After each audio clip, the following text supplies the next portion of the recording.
আসসালামু আলাইকুম গাইস, আমরা চলে আসলাম মিঠু কিচেনে। আজকে রান্না করবো কাঁঠালের বিচি দিয়ে কাটোয়া ডাঁটা রান্না। এই জন্য আমি কাটোয়া ডাঁটাগুলো ভালো করে কুটে নিয়েছি, কুটে নিয়েছি এবং কাঁঠালের বিচিগুলো ভালো করে কষিয়ে রেখেছি।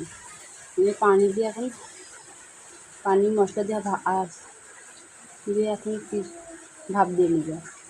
পরিমাণ মতো মরিচ, কাঁচা মরিচ, রসুন, পেঁয়াজ আমি একসঙ্গে ব্লেন্ডার করে নিয়েছি। দিয়ে দিলাম।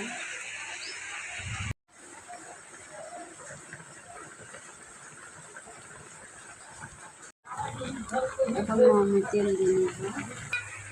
আমি এখন কড়াইতে নামা নিয়েছি, এখন তেল দিব। তেলের জন্য কড়াইতে বসিয়ে দিলাম।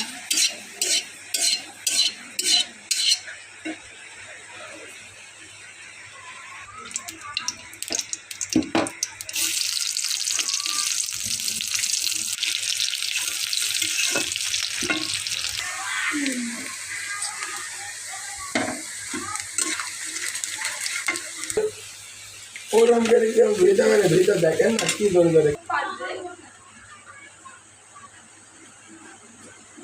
আমার রান্নাটা শেষ। রান্নাটা কেমন সবাই জানাবেন। ভিডিওটা ভালো লাগলে লাইক কমেন্ট শেয়ার দেবেন। আল্লাহ হাফেজ।